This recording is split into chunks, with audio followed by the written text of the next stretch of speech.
Ya, Bismillahirrahmanirrahim. Assalamualaikum warahmatullahi wabarakatuh. Perkenalkan, nama saya Chandra Pratama Kinaldi. Saya merupakan mahasiswa Fakultas Teknik 2016. Saya merupakan mahasiswa Teknik Perkapalan. Nah, saya di sini akan menjelaskan tentang presentasi saya, yaitu tahapan pengembangan kegiatan ship recycling menuju kondisi sesuai aturan IMO.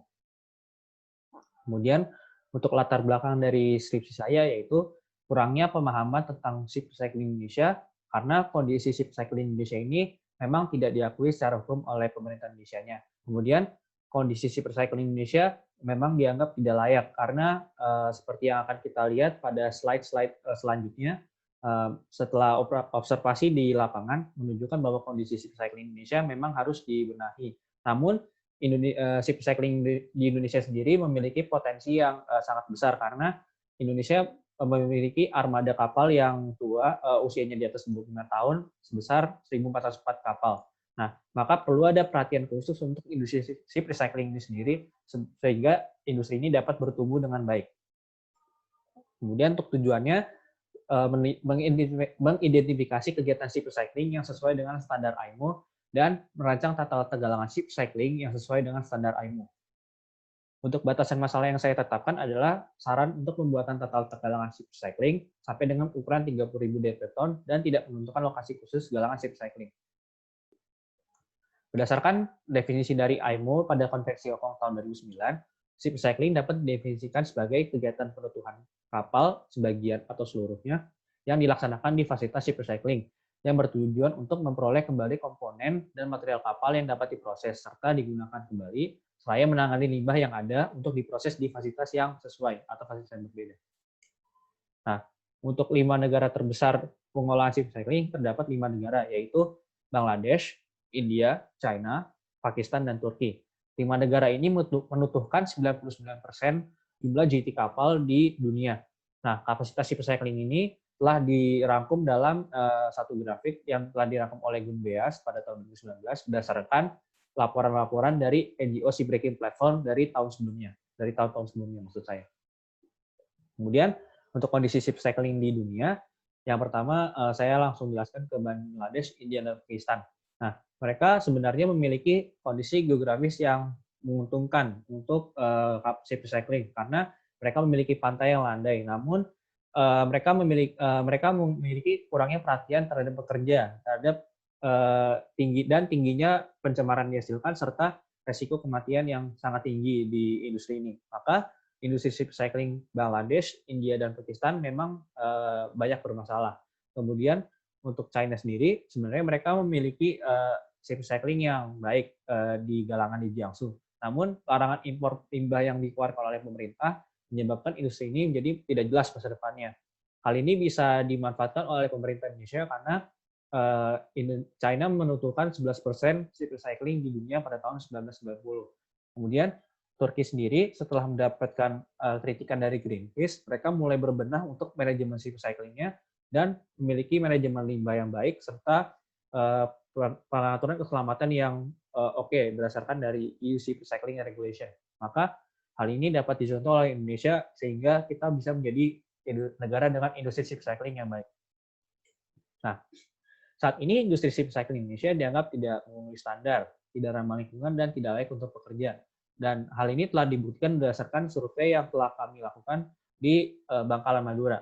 Namun, industri ini memiliki potensi yang besar karena Indonesia banyak mengoperasikan armada kapal tua yang bisa kita lihat di distribusi umur kapal Indonesia yang dirangkum oleh BKI. Nah, Indonesia memiliki 25 tahun ke atas, yaitu sebesar 1.404 kapal. Nah, jumlah sebanyak ini harus kita tutup karena kapal di atas 25 tahun dianggap tidak menguntungkan secara ekonomis dan dapat mencemari lingkungan. Kemudian metode penelitian yang digunakan adalah pertama saya melakukan studi literatur, kemudian saya menyusun proposal untuk persiapan penelitian. Yang ketiga adalah pemetaan proses dan gap analysis, yaitu memetakan antara kondisi ship recycling di Indonesia saat ini, kondisi ship recycling yang akan kita tuju, dan tujuan aksi tindakan yang akan kita buat supaya tujuan tersebut tercapai. Kemudian pengumpulan data sekunder, pengolahan data, penentuan fasilitas galangan, dan desain galangan. Kemudian untuk alur pengerjaan penelitian, pertama saya mendata kondisi ship recycling Indonesia, Kemudian saya membuat gap analisis yang sudah dibuat berdasarkan dengan mengetahui kondisi ship recycling di Indonesia, kemudian membuat roadmap dengan kondisi yang sesuai dengan aturan IMO, atau membuat kondisi yang akan kita tuju, kemudian menentukan metode ship recycling yang sesuai, kemudian menentukan fasilitas yang sesuai untuk galangannya, menghitung kapasitas yang dibutuhkan, dan mendesain tata letak galangan. Untuk metode pengumpulan data, jenis fasilitas yang dibutuhkan, detail fasilitas yang dibutuhkan, spesifikasi yang dibutuhkan menggunakan metode studi literatur, dan jenis data sekunder, yaitu dengan melihat laporan-laporan dari dengan melihat laporan dari biro klasifikasi dan laporan inspeksi dari berbagai macam penelitian. Kemudian untuk pembahasannya terhadap pengamatan terhadap galangan ship recycling Indonesia, gap analysis, fasilitas pengundang ship recycling, dan desain galangan ship recycling. Untuk pengamatan terhadap galangan ship recycling Indonesia sendiri, kami telah mengamati galangan ship recycling di Bangkalan Madura. Berdasarkan dokumentasi yang kami ambil, kami mendapati bahwa banyak pekerja yang tidak memenuhi standar keselamatan, dan galangannya sendiri membahayakan warga sekitar karena galangan ini berada dekat pada pemukiman warga. Kemudian dengan kami mengetahui kondisi saat ini di galangan ship recycling tersebut, kami membuat kondisinya, dan kami membuat kondisi tujuannya berdasarkan kondisi yang akan kami tuju dengan mematok laporan inspeksi dari DNVGL dan aturan IMO yang berkaitan. Kemudian, semisalnya saya ambil contoh yaitu pendidikan dan keterampilan. Untuk tingkat pendidikan pekerja di Indonesia masih bervariasi, yaitu mulai dari SD, SMP, namun tidak dilengkapi dengan keterampilan untuk mengerjakan ship recycling. Maka kondisi tujuannya adalah kita membekali pekerja yang dengan keterampilan sesuai seperti flame cutting dan ekstraksi limbah di kapal. Kemudian rencana yang akan kami buat untuk mencapai kondisi tersebut adalah latihan keterampilan untuk bekerja. Kemudian untuk kesehatan pekerja sendiri, misalnya praktik yang dilakukan sangat mencelakai para pekerja karena tidak ada proteksi, pemahaman, atau waspadaan terhadap bahaya dan resiko yang ada di industri recycling. Maka kondisi tujuannya adalah kita perlu adanya monitor kesehatan pekerja dan dokumentasi kecelakaan jika memang terjadi harus jelas. Kemudian kita harus melakukan check up untuk memeriksa kondisi kesehatan pekerja secara berkala. Nah, rencana tindakannya adalah merekrut tenaga medis yang memiliki kompetensi untuk pengecekan kesehatan. Kemudian, untuk ketersediaan dan kedalaman penilaian risiko, saat ini tidak ada penilaian risiko dengan galangan ship recycling. Sepertinya matriks penilaian risiko dianggap sebagai dokumen yang hanya memenuhi standar IMO saja, tapi diragukan pekerjaannya, jadi hanya sebagai pelengkap dokumen.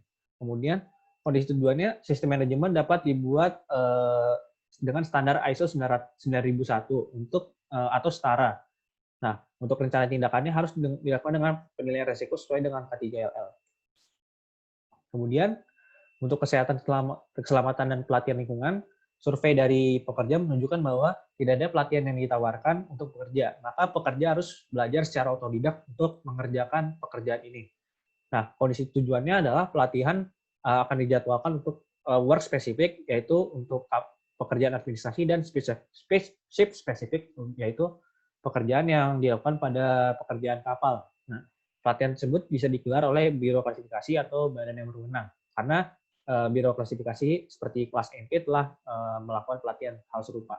Nah, rencana tindakannya yang dapat diberikan adalah pelatihan penggunaan APD, pelatihan operasi alat berat, dan evaluasi latihan. Untuk desain galangannya yang dibuat dalam Google SketchUp seperti ini. Nah, galangan ini akan berukuran 30 dwt, menampung kapal maksimum, dan ini adalah denah 2 dimensinya yang dibuat dalam Autodesk AutoCAD. Ya, kemudian untuk kebutuhan galangannya, kita membutuhkan marine winch, airbag, dan sling. Kemudian untuk crawler crane, forklift, excavator, dan dump truck sebagai alat berat, dan penampungan limbah cair dan padat. Kemudian gaya tarik winch ini, untuk perhitungannya saya dapat dari paper Hamzah Sitepu, dan untuk menarikan kapal di PT Doko Jabari dengan menggunakan marine airbag. Maka diasumsikan LPT kapal sebesar 13.000 ton, maka gaya tarik winch dibutuhkan sekitar 908 ton dengan kelandaian slipway sebesar 2 derajat. Kemudian untuk gaya keluar sistem sling, diasumsikan bahwa winch memiliki gaya keluar 900 ton, maka dengan koefisien nilai hambatan puli yang tersedia dan jumlah puli yang diasumsikan sebesar 42, maka gaya keluar sistem sling ditargetkan 188,9 ton. Nah, kemudian hal ini menjadi patokan bahwa winch yang digunakan harus memiliki kapasitas 200 ton minimal. Kemudian untuk jumlah marine airbag, diasumsikan bahwa kapal akan memiliki 30.000 DWT, maka LWT-nya adalah 13.000, seperti yang kita telah tetapkan, maka jumlah marine airbag dibutuhkan adalah 25 buah untuk menaikkan satu kapal berukuran 30.000 DWT maksimum. Kemudian fasilitas penunjang produksi, ada marine winch, airbag, dan sling yang telah kita paparkan tadi, oxy-excellent cutting tool, dry ice blasting, oil dispersion, blower ventilator, generator set, dan pompa. Untuk peralatan beratnya, untuk asumsi mengangkat blok kapal sebesar 10 kali 10 kali 10 meter, maka kita memiliki crawler crane dengan maksimum load 100 meter dan forklift dengan maksimum lift 10 ton untuk 110 ton maksud saya, dan forklift maksimum lift 10 ton untuk mengangkut barang-barang yang minimal, dan ekskavator dan dump truck sebagai alat bantu peralatan berat. Kemudian peralatan keselamatan, ada alat pelindung diri, alat pemadam kebakaran, dan first aid kit. Fasilitas penyimpanan hasil penentuan adalah primary cutting area, caliber area untuk membersihkan kapal dari blok-blok yang berminyak, secondary cutting area, area penyortiran, gudang permesinan dan peralatan, gudang peralatan penunjang produksi, dan tempat pembuangan sampah tidak berbahaya. Fasilitas penyimpanan limbah adalah penyimpanan limbah cair dengan intermediate bulk container yang memiliki kapasitas 1.000 ton dan bisa disimpan di kontainer 20 feet. Kemudian penyimpanan limbah padat, khususnya asbestos, bisa disimpan di kantong plastik yang disetor di kontainer 20 feet juga. Kemudian kesimpulannya adalah kegiatan ship recycling ini yang sesuai dengan standar IMO adalah dengan melakukan prosedur berdasarkan peraturan yang ada, jadi seperti Konvensi Hong Kong dan Konvensi Basel. Nah, kemudian kegiatan tersebut meliputi proses administrasi dan ship recycling yang jelas, dan kemudian dilakukan dengan standar yang sesuai, dan desain galangan ship recycling ini telah dibuat pada gambar. Kesimpulannya adalah untuk sarannya, pemerintah perlu memberikan perhatian yang berlebihan terhadap pembenahan industri ship recycling di Indonesia, karena industri ini memiliki potensi yang besar dan bisa menguntungkan ekonomi secara baik, dan perlu adanya kerjasama yang baik antara stakeholder untuk memastikan industri recycling ini bekerja dengan lancar.